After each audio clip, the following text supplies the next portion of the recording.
Selamat malam Bapak Ibu dan saudara-saudara yang dikasihi Tuhan Yesus Kristus. Kita jumpa lagi dalam renungan malam hari ini. Saya percaya Bapak Ibu ada dalam kondisi yang sehat, ada dalam sukacita karena kita diberkati Tuhan hari ini. Mari kita berdoa. Kami mengucap syukur kepadamu Bapa. Pertolongan Tuhan memungkinkan kami melewati kehidupan kami pada hari ini. Kami tiba malam hari ini dan kami akan mendengarkan sabda Tuhan. Kami mohon karuniakanlah kepada kami hikmat-Mu Bapa, supaya kami dapat mengerti kehendak-Mu dengan baik. Kami menyerahkan segala sesuatu ke dalam tangan-Mu, dalam nama Tuhan Yesus kami berdoa. Amin. Renungan malam hari ini Bapak Ibu dari Kisah Rasul pasal 2 ayat 41 sampai 47. Kisah para Rasul pasalnya yang kedua ayat 41 sampai ayatnya yang ke-47. Saya membacakan Alkitab terjemahan baru 2. Cara hidup jemaat yang pertama. Orang-orang yang menerima perkataannya itu dibaptis, dan pada hari itu jumlah mereka bertambah kira-kira 3.000 jiwa.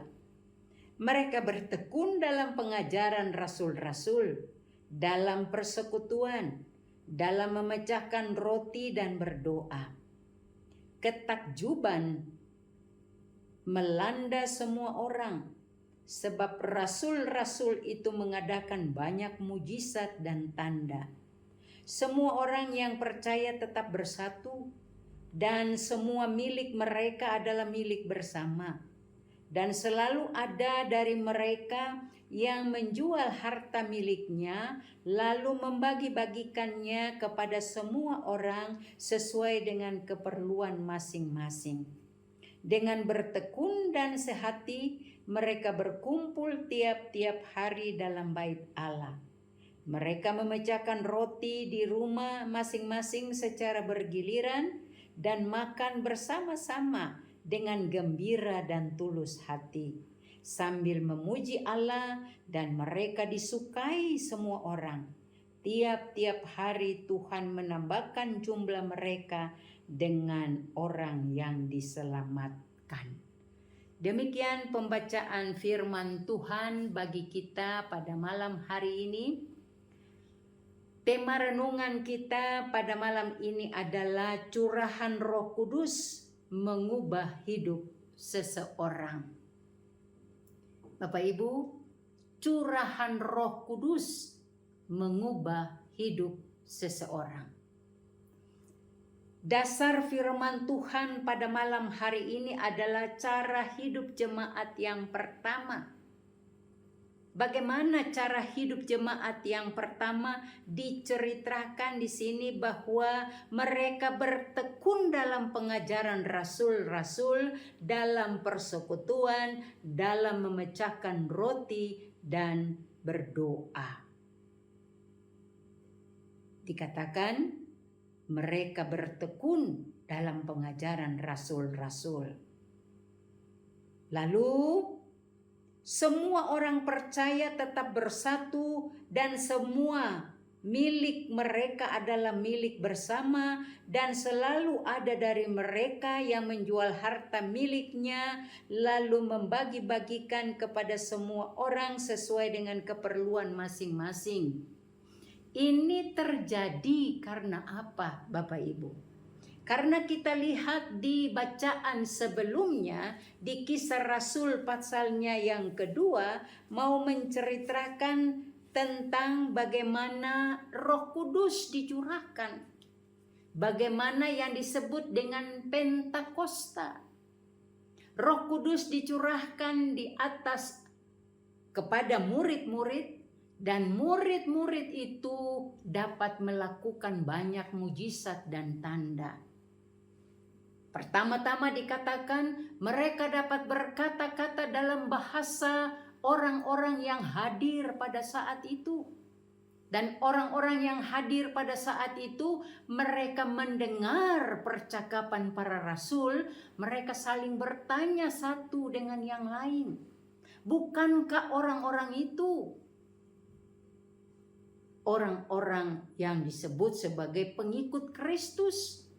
Mereka berasal dari daerah yang bukan sama-sama dengan orang-orang yang hadir pada saat itu. Tapi mengapa mereka bisa berbicara dalam bahasa kita? Kita orang Kapadokia, orang Partia, dan seterusnya. Disebutkan dalam Kisah 2 itu. Roh Kudus dicurahkan ketika mereka menyindir para murid bahwa mereka sedang mabuk anggur. Lalu Petrus berkhotbah. Petrus berkhotbah menyampaikan uraian firman Tuhan. Dia menjelaskan tentang bagaimana Yesus yang datang. Lalu Yesus sebagai Mesias anak Allah itu disalibkan, mati, dan seterusnya. Lalu kemudian ketika orang-orang yang mendengarkan khotbah itu, pada akhirnya mereka bertanya kepada Petrus, kalau demikian apa yang harus kami lakukan? Petrus mengatakan, berilah dirimu diselamatkan dari generasi yang jahat ini. Bapak Ibu, Roh Kudus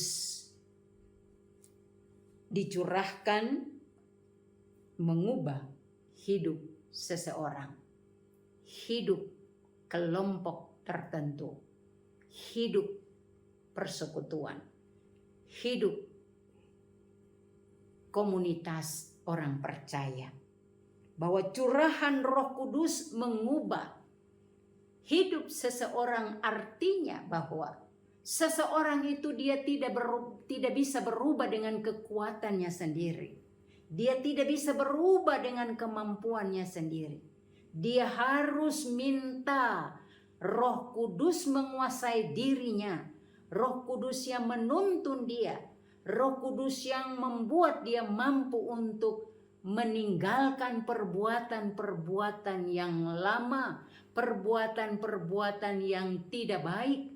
Dia meninggalkan itu semua dan dia bersedia untuk menunjukkan perbuatan-perbuatan yang baik, sikap hidup yang baik, sikap hidup yang berkenan kepada Tuhan. Karena Roh Kudus yang dicurahkan itu bisa mengubah para murid sehingga mereka bisa berbicara dalam bahasa orang-orang yang hadir pada saat itu.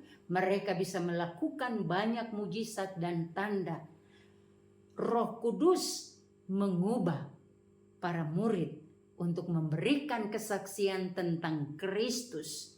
Kristus yang menderita, Kristus yang disalibkan, mati dan dikuburkan, tetapi bangkit pada hari yang ketiga, lalu naik ke surga, lalu kemudian minta supaya Roh Kudus dicurahkan bagi kita, para muridnya saat ini, orang-orang percaya, supaya hidup kita mampu diubahkan oleh pekerjaan Roh Kudus itu.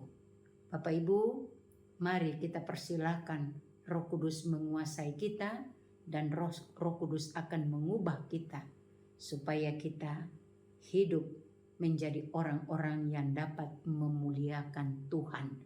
Hidup yang baik, hidup yang benar, hidup yang berkenan hanya kepada Tuhan, sehingga nama Tuhan dimuliakan. Amin. Mari kita berdoa.